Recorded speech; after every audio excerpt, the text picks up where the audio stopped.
की व्यस्तता तो मुझे सदा से ही रहती है, पर आज थोड़ी सी ज़्यादा रही है सारे दिन से। एक बार मैंने सोचा कि दिन को भी मैं 15-20 मिनट की क्लास ले लेता हूँ, फिर मैंने कहा शाम को ही जब निर्धारित है तो शाम को ही इस बारे में बात करेंगे। खैर, straight coming to the point, Gurudev Maharaj जी की आज्ञा से जो शायद किसी ग्रुप या मीडियम से जुड़े हैं उन्होंने देखा होगा कि मैं एक उग्र तपस्या कर रहा था, जिसमें आग की ध्वनि, वो नग्न धूप में एक विंध्य पर्वत है मध्य प्रदेश में, उसमें बैठकर ये तपस्या की जा रही थी। तो अब इसी के बारे में यहाँ से बात शुरू करेंगे कि जहाँ पे मैंने कल एक बात छोड़ी थी कि सारी देवियाँ या तो कुंवारी हैं या सधवा हैं, मतलब शादी हो रखी है, विवाहिता है। एक ही एकमात्र ऐसी देवी हैं जो क्या है, विधवा हैं। और बड़ी ही विचित्र और जबरदस्त कहानी इसके पीछे। अब हम तंत्र की कक्षा में एक एक करके एक एक देवी की तरफ आगे बढ़ेंगे। तो एक बार क्या हुआ, माता पार्वती और भगवान शिव अपने निवास स्थान की ओर वापिस जा रहे थे, कहीं से आए हुए थे। भगवान का भी बिजी शेड्यूल होता है, इधर उधर गए हुए थे, वापिस आ रहे थे अपने घर की तरफ। तो जब वो घर की तरफ वापिस आ रहे थे, एम आई ऑडिबल आद्या और राकेश जी, आप सुन सकते हैं मुझे, आवाज तो आ रही है ना जी? Yes sir. तो तो वापिस आ रहे थे। तो जब वापिस बढ़िया नंदी पे बैठे हुए थे, माता पार्वती थी, भगवान शिव थे, तो बहुत जोर से देवी पार्वती ने बोला, देवी पार्वती ने बोला कि प्रभु भूख लगी है। तो भगवान शिव ने कहा कि देवी बस पहुंच रहे हैं और पहुंचते ही आपको खाना मिलेगा। देवी ने कहा ठीक है। नंदी 10 कदम चला। 10 कदम जब नंदी चला तो देवी ने फिर से कहा कि प्रभु भूख लगी है बहुत तेज। तो नंदी को भगवान ने कहा कि थोड़ा जल्दी चल यार, देवी को भूख लगी है, गुस्सा लाल होता जा रहा। थोड़ी दूर फिर आगे चले, तीसरी बार फिर देवी ने कहा कि प्रभु भूख लगी है। तो भगवान शिव ने कहा कि अरे पहुंच तो रहे हैं। इतने में पर देवी पार्वती को क्रोध आ गया, देवी है। और ये तो बेसिक साइकोलॉजी तो सब समझते हैं, यदि महिला भूखी है तो भैया पहले पेट पूजा बाद में काम दूजा। तो माता रानी को चढ़ा गुस्सा, माता रानी ने शंकर भगवान को उठाया, अपना बड़ा रूप बनाया और शंकर भगवान को खा गई। शंकर भगवान को ही पा गई, खा गई, उठाया, चबा लिया, वो पेट में चले गए, गुटक लिया सीधा। तो भाई साहब जैसे भगवान शिव को निकला तो हाहाकार मच गया पूरे अखंड ब्रह्मांड में। जब जो विनाश करता स्वयं काल है, कालों के काल महाकाल है, कोई उन्हीं को चबा जाए, खा जाए, पेट में घुटक जाए तो क्या होगा। लेकिन शंकर भगवान भी पचने वाली चीज तो है नहीं। तो शंकर भगवान को पाने के कारण से, शंकर भगवान को खा लेने के कारण से क्या हुआ, तभी आपने एक कहावत सुनी होगी, अरे ये तो अपने पति को खा गई। सुना होगा आप सभी ने, एक एक बार सुना होगा। भगवान ना करे किसी यहाँ कुछ सुख दुख हो जाता है तो यही बोला जाता है कि अरे ये तो अपने पति को खा गई। तो ये कहावत का प्रचलन वहीं से लगभग शुरू हुआ कि जो पार्वती थी वो भूख लगने पे भगवान शिव को खा गई। तो अब भगवान शिव पचने वाली वस्तु तो है नहीं। तो जैसे ही वो अपने पति को, अपने सुहाग को उन्होंने निगला, तो वे तुरंत, जो पार्वती थी वो विधवा के रूप में आ गई, तुरंत के तुरंत, तुरंत के तुरंत किसके रूप में आ गई, विधवा के रूप में आ गई। और भगवान शिव तो टाइमलाइन को मैनेज करते हैं, तो जो पार्वती की टाइमलाइन की एज थी वो शंकर भगवान के अंदर समा गई। तो जब देवी पार्वती थी वो तुरंत बूढ़ी हो गई, वृद्धा हो गई, और उनके सारे बाल सफेद हो गए। और शंकर भगवान ने तो विष पचा लिया था, और तो शंकर भगवान को कैसे पचा सकता है। तो माता रानी के अंदर से धुआं धुआं धुआं धुआं धुआं धुआं निकल गया। और जब धुआं धुआं निकला तो उसी धुएं के अंदर से भगवान शिव दोबारा उत्पन्न हुए। भगवान शिव ने कहा कि कमाल है देवी, तुम हमें को खा गई, हमें को पचा लिया, बहुत बढ़िया। तो आज से तुम्हारे इस रूप का नाम धूमावती के नाम से जाना जाएगा। किस नाम से जाना जाएगा, धूमावती। धूमावती। धूमावती। हाँ, धूमावती के नाम से देवी को जाना जाने लगा। Dhumavati is a goddess of phobias. Phobia समझते हैं, किसी को हाइड्रोफोबिया है, किसी को पानी का, किसी को आग का, किसी को इलेक्ट्रिसिटी का, है ना, इन सब चीजों का फोबिया है। तो धूमावती देवी डर की स्वामिनी है, किसकी, डर की। जिस व्यक्ति को डर सताता हो, डर लगता हो, जिस व्यक्ति को, एक सेकंड यहाँ से फिर म्यूट करना पड़ेगा। निधि बुआ जी का ये चल रहा है ना माइक, तो इसकी वजह से शायद खरखर हो गई आवाज। हाँ, तो शायद बंद कर लिया उन्होंने। खैर, तो माता धूमावती डर की देवी हैं। अब आपने अपने जीवन में काफी केस देखे ऐसे, और आज मैंने सबसे पहले धूमावती को ही क्यों चुना बताने के लिए। भाई छिन्नमस्तिका भी देवी हैं, बगलामुखी भी देवी हैं। बगलामुखी तो बहुत फेमस है, आप सभी ने उनका नाम कभी ना कभी सुना होगा। बगलामुखी तो बहुत फेमस है। छिन्नमस्तिका है ना, का सर्वकाली है, भद्रकाली है।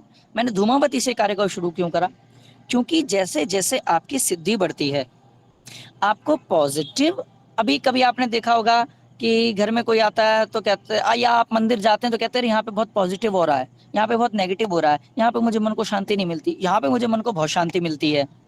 सुना होगा आपने, ऐसा महसूस भी किया होगा। तो जैसे अब मैं किसी के घर जाता हूँ वास्तु को देखने, अब वास्तु को, अब मैं इस तंत्र की देवी को मैं आपको वास्तु से जोड़ के दिखाता हूँ, ठीक है। अब आप गए किसी के घर में वास्तु देखने, और जब वास्तु देखने गए तो अब आपको कैसे पता चलेगा, आप मिट्टी तो देख लोगे, आप दिशा तो देख लोगे, कंपास निकालोगे, दिशा देख लोगे, ये भाई ये पूरब है, ये पश्चिम है, ये उत्तर है, दक्षिण है। लेकिन हजारों हजार आत्माएं इस पृथ्वी पर वास करती हैं, हजारों हजार आत्माएं मृत्यु को प्राप्त हुई हैं, पुनः जन्म हुई हैं। आत्मा कभी नहीं मरती, पर शरीर तो छोटा है। शरीर जो छोटा, हो सकता है किसी ना किसी शरीर ने छोटा, उसकी आत्मा की सदगति ना हुई हो। आपको कैसे पता चलेगा जिस वास्तु को आप देखने गए वहां पे कोई एंटिटी रहती है नहीं रहती, वहां पे कोई भूत प्रेत पिशाच यक्ष गंधर्व राक्षस रहता नहीं रहता, कैसे पता चलेगा। बहुत सारे देवता राक्षस ऐसे हुए जिनकी सदगति नहीं हुई, कैसे पता चलेगा। तो जब आपको कई जगह जाओगे, आप में से जो शिष्य परीक्षा में उत्तीर्ण हो गए, और ऐसा नहीं कोई रिटर्न एग्जाम नहीं लेने वाला मैं, वो आपकी अपनी चेतना बता देगी। जो धीरे धीरे क्लास को छोड़ने लगे, समझो उसकी कक्षा पूरी होती जा रही है, क्योंकि अपनी तरफ से कोई फोन करके तो बोले नहीं जा रहे, हाँ जी तुम्हारा बेटा अब तक क्लास में नहीं पहुंचा है, ऐसा तो कुछ हो नहीं रहा है। तो जिसके ऊपर देवी की कृपा होगी वही कक्षा में आखिरी तक टिक पाएगा। खैर, तभी उससे निर्धारण हो जाएगा कि भैया कक्षा को कोई झेलने लायक है भी या नहीं। खैर, तो अब आप किसी का वास्तु देखने गए, अब आपको कैसे पता चलेगा यहाँ कोई एंटिटी या नहीं है। चलो पता चलने लगेगा, लेकिन मान लो कोई सामने पिशाच हुआ, यक्ष हुआ, गंधर्व हुआ, भाई साहब देख के पसीना छूट जाएगा, भागने के लिए स्थान नहीं मिलेगा। इसलिए हम देवी बगलामुखी को प्रणाम करते हैं। क्यों? क्योंकि वो डर की स्वामिनी है। तो जब आपने डायरेक्ट पीएम और राष्ट्रपति से बात कर ली है, तो लोकल पुलिस वाले, लोकल विधायक क्या करेगा, पहुंच ऊपर है ना। तो जब आपने तंत्र की स्वामिनी देवी धूमावती पर अपना अधिकार पा लिया है, उनकी शरण में चले गए हैं, उनके चरणों को पकड़ लिया है, उनकी कृपा से आप अभय प्राप्ति कर ली है, तो अब आपको कोई एंटिटी दिखे, क्योंकि भाई देखो आप धीरे धीरे तंत्र के मार्ग को भी सीखेंगे ना, तो आपको जो एंटिटी दिखेगी फिर तो भागोगे, मुझे फोन कर कर परेशान करोगे, महाराज ये रात को नींद नहीं आ रही है, सपना देखता है, ऐसा लगता है कि कमरे में मेरे पास खड़ा है। जो छोटे बच्चे मेरी क्लासों को ले रहे हैं वो इन बातों को सुन के ना डरें, क्योंकि इतने एडवांस लेवल पे अभी आप नहीं पहुंच रहे हो, ये बहुत एडवांस लेवल है। लेकिन शुरुआत तो एबीसीडी से ही होती है ना, शुरुआत तो धीरे धीरे बच्चा घुटनों पे चलता है, गिरता है, संभलता है, खड़ा होता है, फिर भागना शुरू करता है। लेकिन देवी का परिचय हमने करा है, तो और जो थोड़ा सीनियर है, संगरूर से हैं, गुड़गांव से हैं, इधर उधर से, या जो भी हमारे पास है, शिवम जी हैं, है ना, राकेश जी हैं, तो ये इन बातों को जल्दी से समझ पाएंगे कि अगर मान लो जो आपको कोई भी ऐसा लगता है कि somebody is with me, ऐसा लगता है जी मुझे कोई घूर रहा है, अंधेरे में भी ऐसा लगता है कोई मुझे देख रहा है, तो कम से कम देवी माता धूमावती के पराक्रम से इस प्रकार के ग्रह भूत पिशाच यक्ष गंधर्व राक्षस कौन कौन होते हैं, ग्रह भूत पिशाच यक्ष गंधर्व राक्षस, आप लोगों को रिकॉर्डिंग मिली जाती है राकेश जी की कृपा से। I am little low in this thing, but ठीक है, वो गुरु का साथ देने वाले चेले भी मिलते ही रहते हैं आगे। तो थैंक यू राकेश जी, आपकी वजह से जो कक्षा नहीं ले पा रहे उनको बाद में मिल जाती है रिकॉर्डिंग।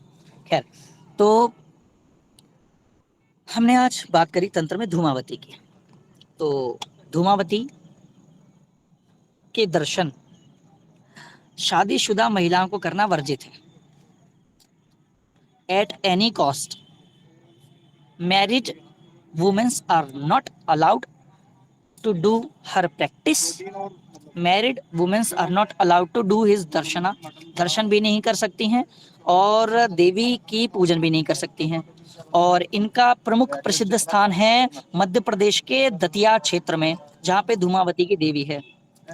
और उनकी जोत से आरती नहीं होती, धुएं से ही आरती होती है। 5-5 मिनट के लिए 5 मिनट के लिए 5 बार मंदिर खुलता है, केवल उतने में ही दर्शन होते हैं।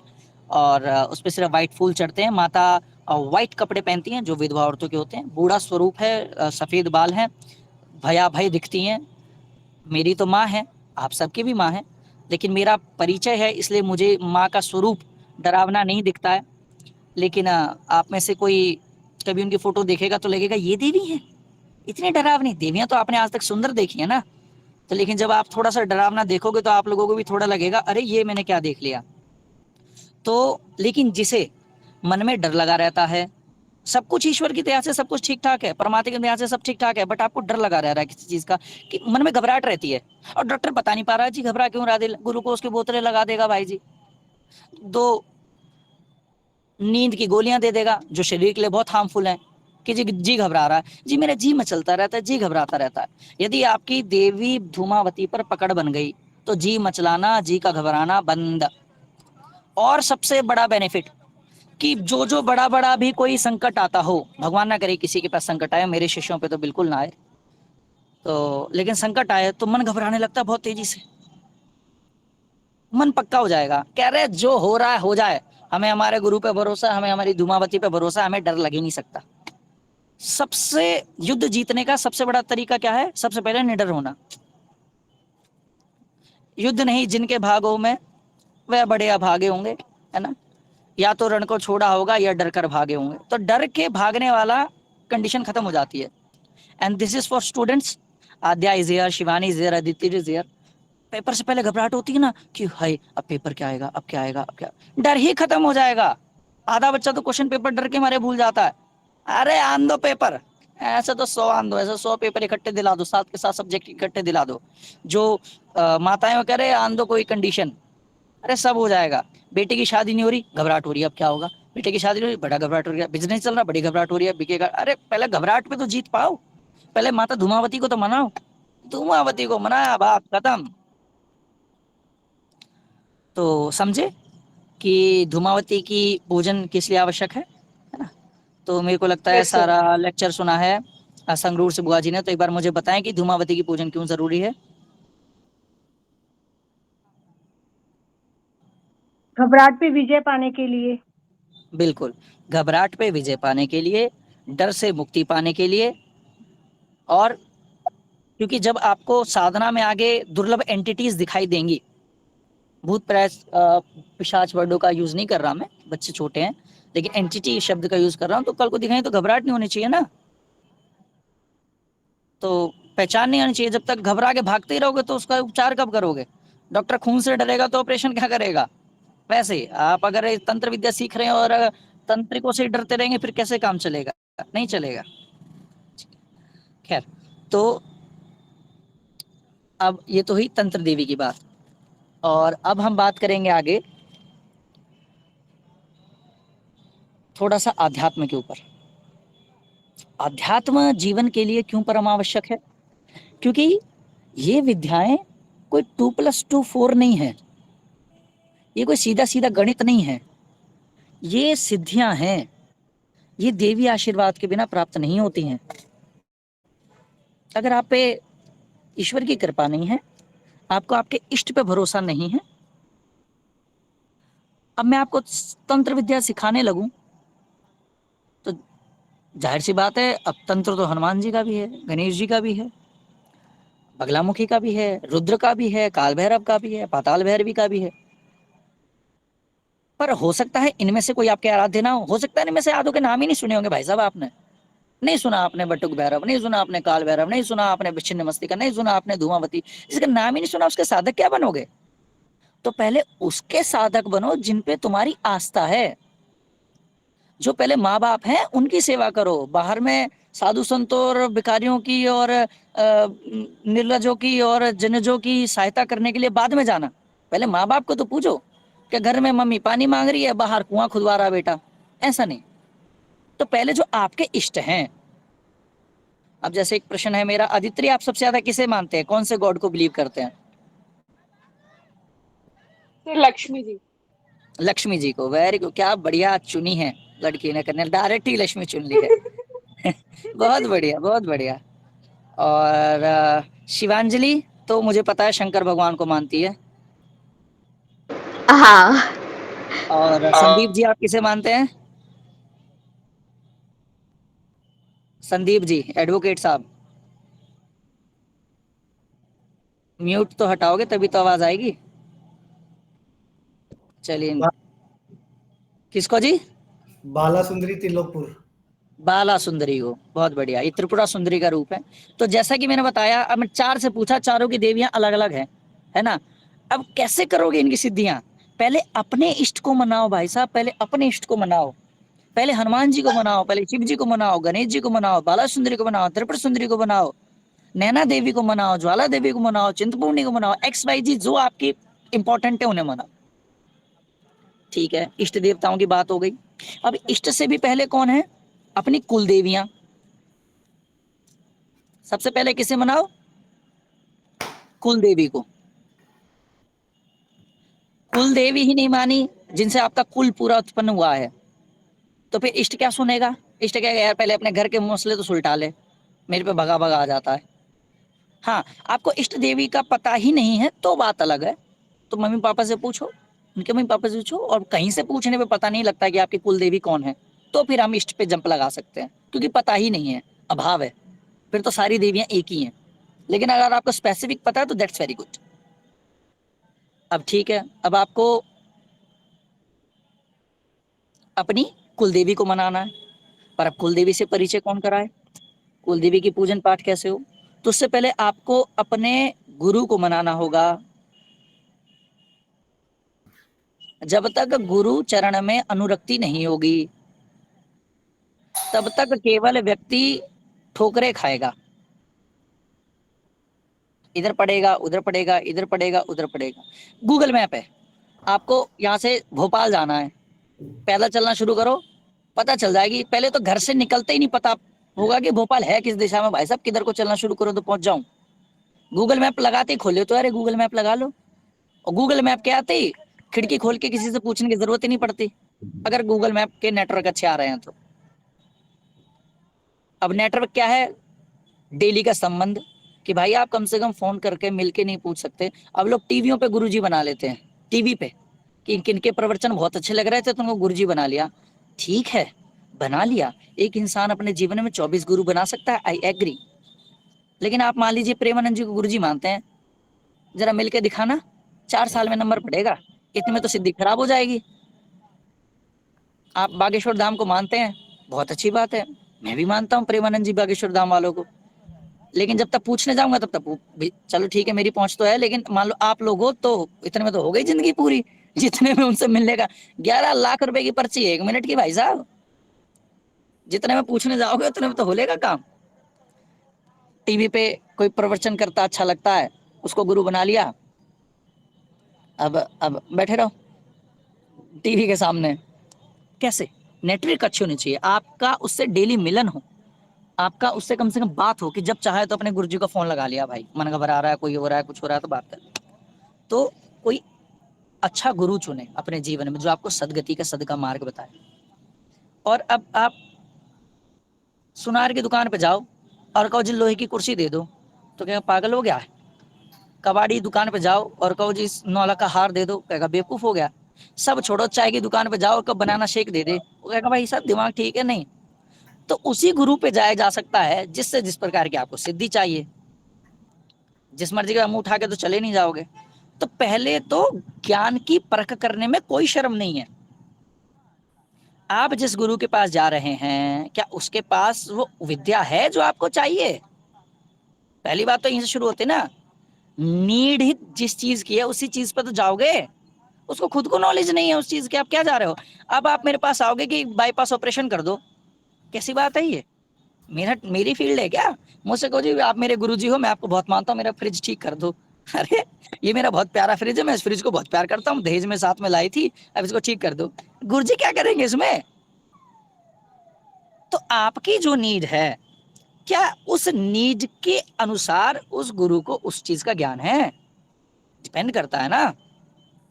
तो पहले गुरु को मनाएं आध्यात्म में, फिर कुल देवता को मनाएं, फिर इष्ट देवता को मनाएं, फिर मेरे पास अपनी रिक्वेस्ट लेके आए कि महाराज, मैं जो एडवोकेट बैठे हैं मेरे साथ, कि मैं बगलामुखी को आवाहन चाहता हूं कि मैं केस लड़ूं तो सामने वाला मुंह ना खोल पाए।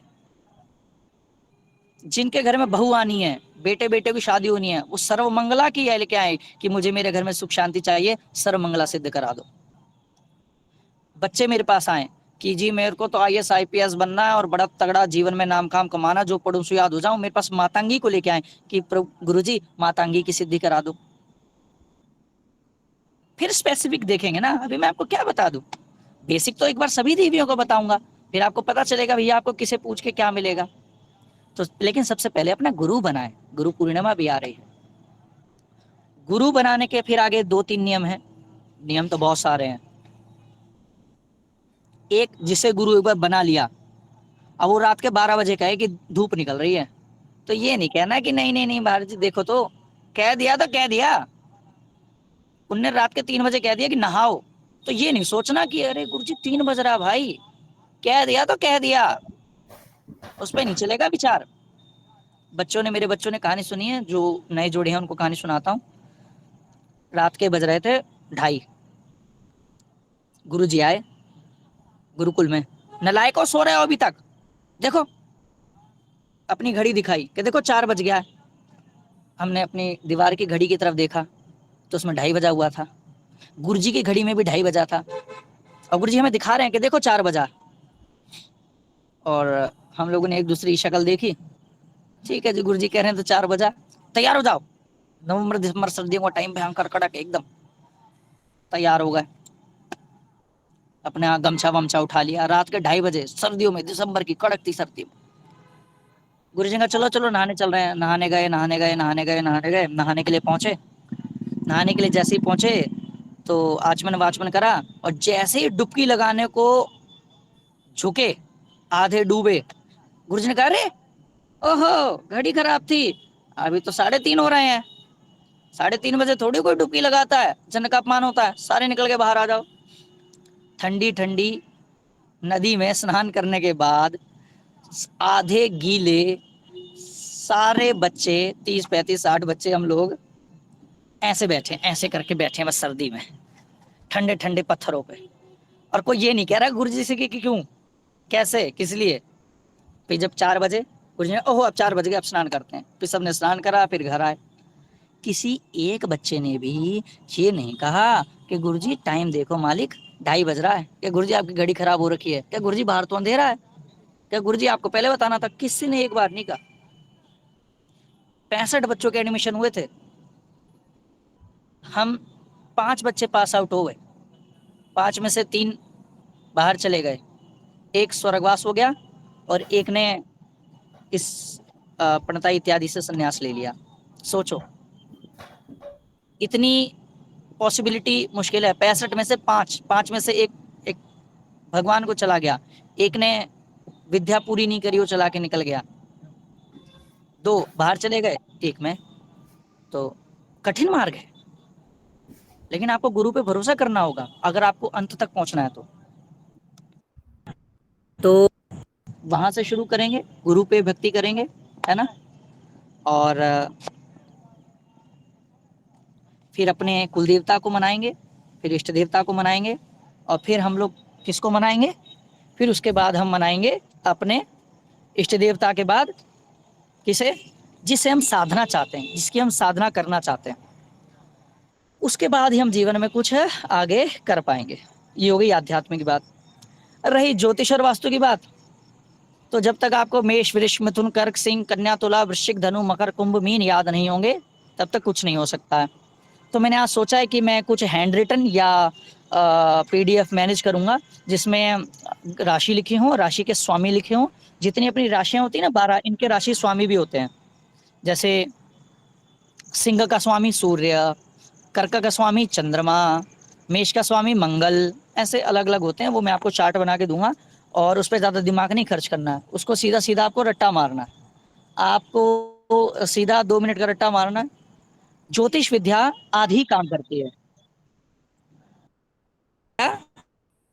आधी काम करती है जब तक आपको अपने आराध्य पर भरोसा ना हो। लेकिन जब तक वो आधी आप सीखेंगे, तब तक आपको अपने अध्यात्म पर कंट्रोल पाना पड़ेगा, अपने गुरु पे कंट्रोल पाना पड़ेगा। तंत्र तो सीखेंगे बाद में, पहले अपने आप को साध तो लो। तो फिलहाल तो सिर्फ रट्टाफिकेशन है कि मेष विष्णु तुम करण सिंह कन्या तुला वृश्चिक धनु मकर कुंभ मीन, रट्टा मारना, बात खत्म। 1 8 का मंगल, 2 7 का शुक्र, 3 6 का बुध, 4 का चंद्रमा, 5 का सूर्य, 9 का गुरु, रट्टा। सूर्य का उच्च का होता है, चंद्रमा 2 का उच्च का होता है, मंगल 10 का उच्च का होता है, गुरु 4 का उच्च का होता है, ऐसे याद करना पड़ेगा। तो इस टॉपिक पे हम बात करेंगे। आज थोड़ी समय की व्यस्तता है। आज हमने 2-3 बातें मेन सीखी हैं। एक, हमने माता धूमावती के बारे में जाना, तंत्र की विधा के बारे में जाना, इष्ट देवता, कुल देवता और गुरु की भक्ति के बारे में जाना।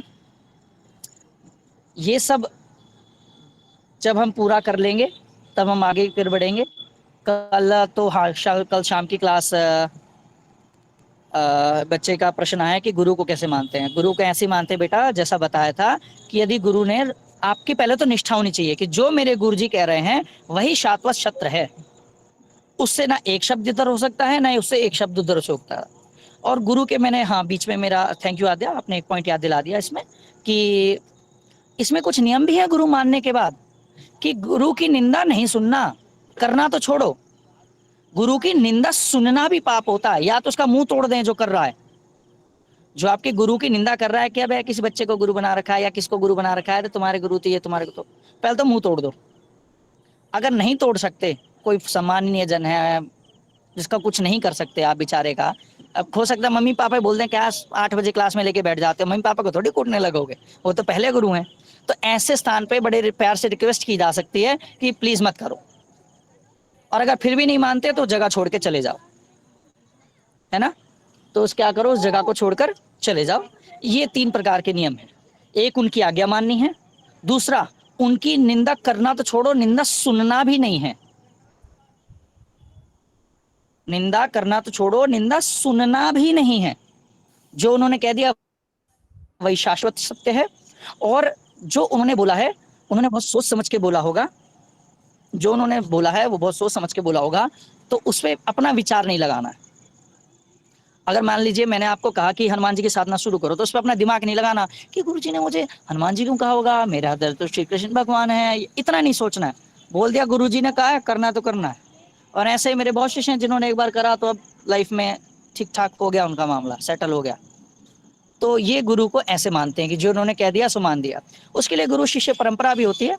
और मेरे पीछे आप बहुत अच्छा साइन देख पा रहे होंगे, मैं एक बहुत अच्छी जगह पर हूँ। आपको यहाँ से कैसे दिखेगा, मेरे को लगता है मैं ऐसे दिखा सकता हूँ आपको। ये आज आपकी समझिए समुद्र के किनारे पढ़ाई हो रही है, समुद्र के बाहर कक्षा ली जा रही है ये आपकी, और बहुत ही अच्छा यहाँ पे है ये। तो खैर, तो अपन को अपने आराध्य को मानना है। यहाँ पे गुरु पूर्णिमा आ रही। वैसे तो मैं कोई दिल्ली में कार्यक्रम सोच रहा हूँ करने की, क्योंकि हर वर्ष करना ही होता है वो, जिसमें गुरु दीक्षा देते हैं। और जिस कक्षा में उपवन जी नहीं है, लेकिन एक दो और हैं, जैसे निधि बुआ जी के यहाँ से हैं भैया, है ना, अनमोल भैया, उनको भी जनेऊ संस्कार करना है। कन्याओं का भी अलग प्रकार से कुछ ना कुछ करेंगे, सोचेंगे। लेकिन एक बार मन से मांग लिया तो वो प्रोसेस शुरू हो गई, बात खत्म। आपने मन से मान लिया तो प्रोसेस शुरू है, उसके विद्या विद्या को देखेंगे, बाद में देखेंगे। आपने मन से तो माना किसी को तो मामला शुरू होगा।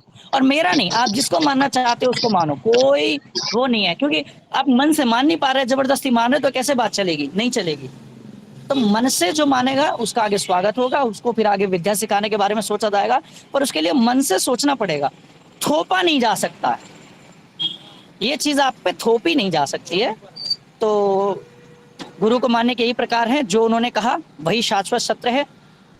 गुरु के लिए फिर ऐसा बन जाएगा कि जागते उठते ही सबसे पहले मेरे गुरु चरणों में प्रणाम है, सोने से पहले गुरु चरणों में प्रणाम है। घर में सोते सोते भी आपको मन में विचार आएगा कि अरे मेरे गुरु जी क्या कर रहे होंगे, मेरे गुरु जी चल रहा होगा, ऐसा है।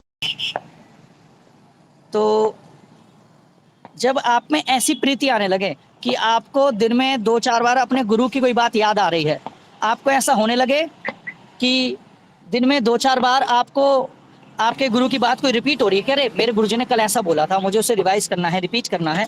तो जब आपके मन में इस प्रकार की अनुभूति हो जाएगी तो समझिए आपने अपना किसी को गुरु मान लिया है।